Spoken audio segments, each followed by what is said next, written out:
Now last week I went through and ranked what I believe to be the top 10 goalkeepers in League 2 from the 24-25 season. In today's video we're going to be doing the same thing but for central defenders. If you do go on to enjoy, make sure to drop a like on there for me and subscribe to the channel as well if you are new. Can we try and hit 150 likes on today's video? That'd be massively appreciated. And don't forget to get your thoughts in down in the comment section down below. Let me know which picks you agree or disagree with, which players you think should be on this list, and we'll have a debate down in the comment section down below. But let's waste no further time and get straight into it. In at 10th position then, I have gone with Taylor Allen of Walsall FC. Obviously the Saddlers are still top of the table, so we had to get at least one. I guess you'll find out later on in today's video if we have any more in there, but I think Taylor Allen's definitely done enough to be in a top 10 this season in my opinion. He's obviously played in 37 matches, started 36 of them, played well over 3,000 minutes as well this season. He's got 7 goals, which for a centre-half, I know he takes penalties, free kicks, all that sort of stuff. I wonder how many he's actually got from open play, but to average goal every 463 minutes for a centre-half is absolutely brilliant. He's also got 7 assists as well, 14 goal contributions from 36 starts for a centre-back is absolutely brilliant, so he definitely does deserve to be on this list. His defensive stats are pretty solid for this level, definitely not near the best in the division, but I think when you factor in his goal contributions, and it is still a pretty solid defensive return with 12 clean sheets, 1.1 tackles per game, 4.1 balls recovered per game, 3.1 clearances per game as well. He has also had 1 error which has led to a shot, 1 further error which has led to a goal, and also committed the 1 penalty offence. His duel stats aren't amazing, 55% of his aerial duels and 54% of his ground duels, but I definitely think he deserves to be in the top 10, but because of his duels and some of his defensive stats, a few of the errors as well, that's the reason why I can't put him any higher on this list. But Taylor Allen for me is in at number 10. In at 9th position then, I'm going to go with Jacob Bido of Notts County. He's obviously came in this season and he's proved to be a massive upgrade on somebody like a Kyle Cameron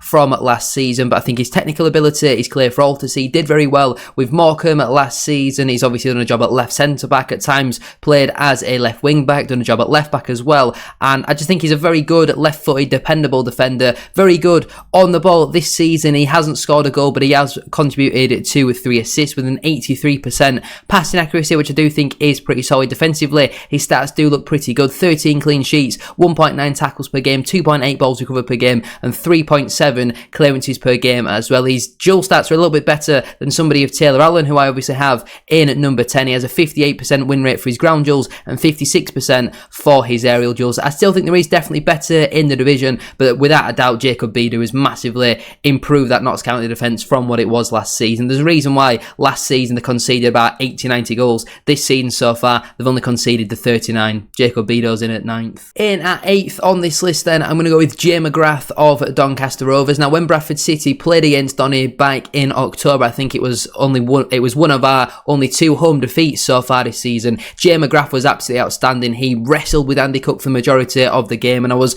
really impressed with him because I'd never heard of him up until that game, but this season I think he has been excellent for the large part. Played in 30 games so far this season for Doncaster, no goals but 3 assists, again very similar to somebody of a Jacob Bido. Defensively his clean sheet starts, interceptions do let him down a little bit. His clearances per game as well is very impressive at 6.4, but just 6 clean sheets in 30 matches is the reason why I can't put him any higher. Again, I know that clean sheets is more of a team thing where you've got 3 other defenders if you're Doncaster, you've got a goalkeeper as well, but he's isolated individual other stats like 1.5 tackles per game and 2.7 balls recovered per game. They don't stand out massively to really counterbalance them clean sheets. He wins 60% of his aerial duels, which is a little bit better than Jacob Bido, but only 51% of his ground duels, which is a little bit worse than Jacob Bido. But I'd definitely say that he is slightly better in my opinion. The difference between 9th and 8th is obviously nowhere near as drastic as between 10th and 1st, but Jay McGrath for me absolutely has to be on this list. So the Donny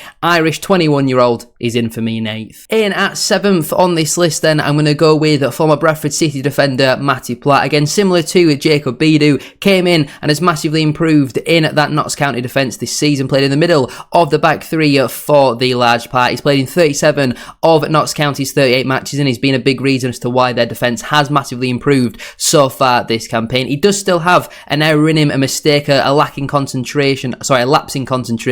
We have certainly seen that a few times this season. We saw it for the goal that Peppel scored for Chesterfield a couple of weeks ago, where Platt just gets caught ball watching and completely does switch off. But I still do think he is amongst the best in the division, was one of the best, if not the best, in the league last season. He has got the 2 goals so far this campaign, but he's managed to keep 14 clean sheets, 1.6 tackles per game, 4.2 balls recovered per game, and 6.3 clearances per game as well. I think the penalty offence that he committed was away at Crewe, and it was definitely a very dubious decision, but he wins 68% of his ground duels, 67% of his aerial duels. Overall, his stats do clearly massively stand out. His distribution at Bradford City was always something that I thought held him back a little bit, but he has an 87% passing accuracy at Notts County. Again, when you're playing in the middle of a back three, you're doing 500 passes from goal kicks every single game. Your pass accuracy is going to be a bit higher. When we see he steps into the opposition half, it is only down at 71%, but I still think he is amongst the best in the division. Does he quite make it into that top 5? Not yet for me, but I certainly think he deserves to be on this list. I think he's been brilliant. In at 6th then, and maybe the most controversial one of today's video, I'm going to go with Riley Harbottle of AFC Wimbledon. Obviously, the Wombles have kept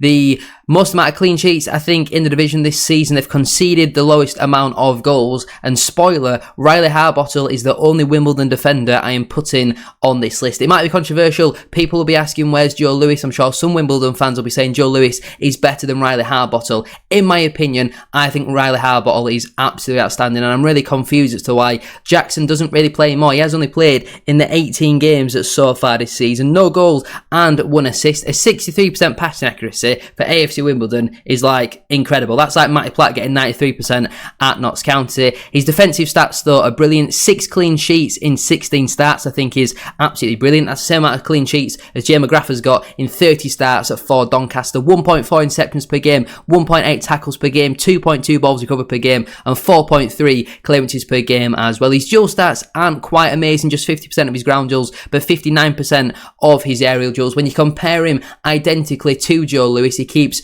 more clean sheets per game played. I think he's got better interceptions and balls recovered per 90 as well. I think Lewis has slightly more clearances, but statistically, Riley Harbottle is one of the best in the division, in my opinion. I was really impressed when he played against Bradford City back in September. I think it was that when basically they signed him, and I think they kept like 5 or 6 clean sheets in a row, and he hasn't really featured all too much since his last appearance was January. I don't know if he picked up some type of injury, but there's absolutely no chance that I can't have a Wimbledon player on this list with how good their defence has been this season. The only one I'm going for though is Riley Harbottle. Don't forget, if you are enjoying today's video, to drop a like on there for me and subscribe to the channel as well if you are new. It's free and it really does help support the channel, and don't forget to get your rankings in down in the comment section down below. In 5th, I'm going with Aidan Baldwin of Bradford City. Now, I owe this man an apology, because when we signed him from Notts County, you see the clips of him falling over loads last season and the amount of errors really that he made that led to Notts County conceding goals. I thought we'd signed an absolutely shocking footballer, and his first couple of matches I thought he was okay. He then got injured, missed a couple of months where we were absolutely terrible. We were relying on the likes of Chet Diabate at that point, but since Baldwin has come back to full fitness, he's been a massive part of our success in the second half of the season in 2025. We have obviously won 11 of our last 12 matches at home, and that period where we won 10 games in a row and we didn't concede for the last 6 of them, Aidan Baldwin was the only player to start and play the full game for Bradford City. Every other defender was chopped and changed between Byrne, Huntington, Shepherd, Kelly, Critchlow. I'm sure there's another one that I'm probably forgetting as well, but Aidan Baldwin recently has been absolutely outstanding over the last 3 months. Since he gave that penalty away at Barrow, he has been absolutely incredible. 26 appearances for him so far this campaign. He's yet to score, but probably should have scored at home to Bromley when their player handled it off of the line, even though it was clearly going in. He has got the 1 assist, which was in a recent game. It might have been maybe Grimsby at home for the Lewis Richards goal, potentially off the top of my head. 73% passing accuracy, which for a team who play long ball is very good. He has a 40% successful long ball rate. Every time he sprays them diags, they're absolutely outstanding. He's kept 10 clean sheets in 25 starts so far this season. 1.2 interceptions per game, 1.3 tackles per game, 3.1 balls recovered per game, and 4.6 clearances per game as well. 75% successful successful dribble rate, wins 60% of his ground duels and 65% of his aerial duels. That is better than a lot of centre-halves in this division, and for a centre-half who's traditionally more of a ball player than a physical centre-half, winning 65% of your aerial duels is absolutely outstanding. For me personally, I don't think he's the best at Bradford City. We've still got one more to come in this video, but he has been so important to our form in the second half of this season. So Aidan Baldwin, for me, is in at number 5, and yes, I have him above Matty Platt and Jacob Bido. In at 4th then, I'm going to go with Harry Williams of Walsall FC. Now, you might have just, the eagle-eyed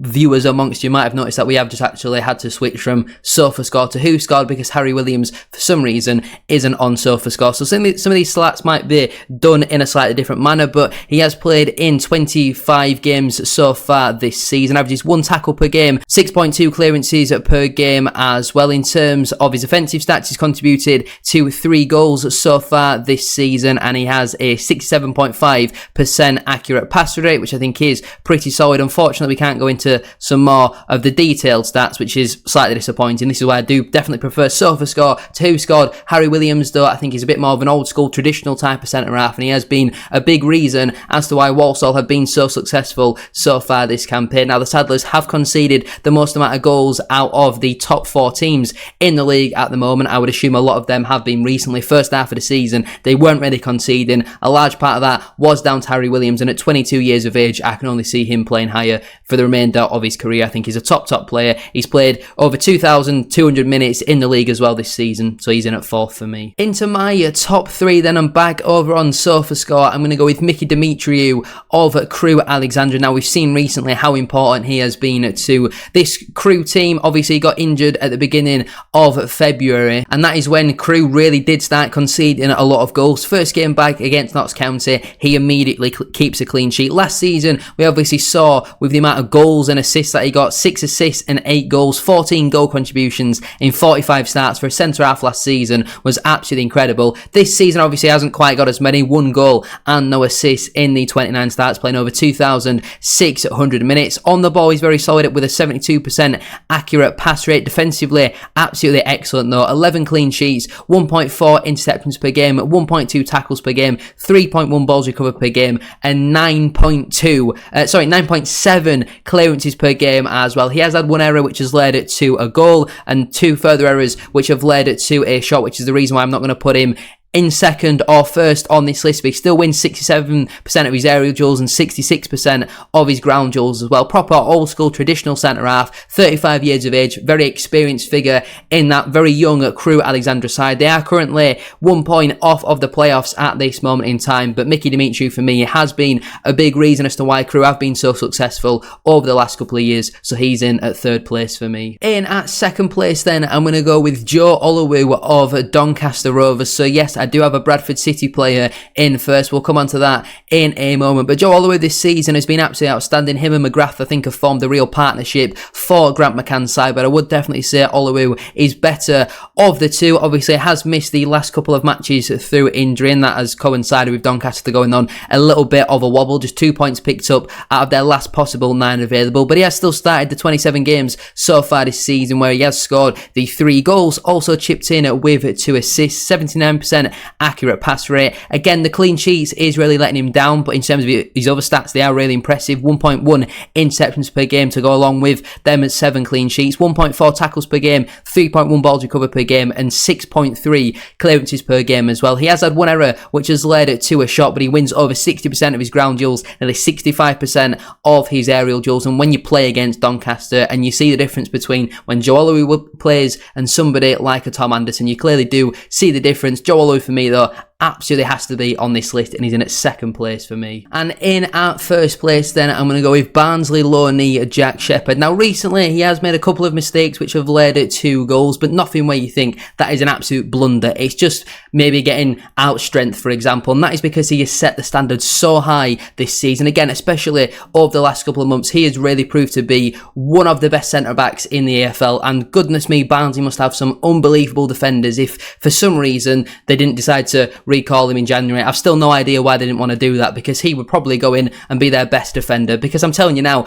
Barnsley's defence is awful and Jack Shepherd is absolutely brilliant. At the start of the season, he was in and out of the side. He was kind of competing with Kieran Kelly in that left centre-back position, but since he's moved into the middle of the back three, we've seen a completely different player. So far this season, he has played in the 33 matches, starting 27 of them. He has scored the 2 goals with a 67% accurate pass rate. I do think for a very tall, physical centre-half, he is still agile. He's got loads of pace about him. He is very good on the ball. He's contributed to 9 clean sheets so far this season, 1.7 tackles per game, 3.2 balls recovered per game, and 5.5 clearances per game as well. He's apparently committed 2 penalty offences. One I remember was at home to Walsall, which I thought was really harsh. I mean, they didn't end up scoring from that anyway, and I can't remember for the life of me off the top of my head who the other penalty, that offence that he committed, was against. But he wins 66% of his ground duels and 71% of his aerial duels. I don't think there is a defender in League 2 who wins more aerial duels than Jack Shepherd. That is an absolutely outstanding return. Maybe Paul Huntington, because I think he's actually really unlucky to miss out on this list, but he's just not played enough for Bradford City. Just the 8 starts for him so far this campaign. He wins 72% of his aerial duels, and it feels like he wins absolutely everything in the air. Jack Shepherd, though, for me, absolutely outstanding so far this season. He's been a real rock at the back for Bradford City, a big part of our success in the second half of this campaign, and was very reliable at the start of the season. Did actually miss the game on Saturday with a bit of stiffness in his hips, which obviously isn't ideal, but he has played over 2,500 minutes. I think last season, maybe the season before, was playing with Pontefract, which is about step 72 of non-league. Absolutely brilliant. And in my personal opinion, Jack Shepherd is the best centre-back in League 2 this season. Again, you could maybe say that I'm being biased when I say Jack Shepherd is the best in the league, that I have Aidan Baldwin above Matty Platt. But the facts are, we've conceded the second least amount of goals in the entire division this season. We're second in the table. We've been terrible for about nearly a decade, really. So when we've actually got one season where we're pretty good at football, I'm going to try and boast about as many of our players as possible, even though Jack Shepherd obviously isn't as, unfortunately. Hopefully, though, we chuck a couple of grand at Barnsley in the summer and we do keep him. Let me know your thoughts on my top 10 down in the comment section down below. Which players do you agree with? Which players do you disagree with? There's obviously loads of different players who I think are really harsh to miss out on, like your Paul Huntingtons, your Niall Canavans, your Anthony O'Connors, loads of others, your McJanets, for example, at Grimsby as well. Obviously, Joe Lewis not being on there. There's loads of different options that I could have gone with, but there is my top 10. Make sure to drop a like on there for me and subscribe to the channel as well if you are new. 150 likes, as I said at the start of today's video, will be massively appreciated. Have a great rest of your day, and I'll see you very soon for another one.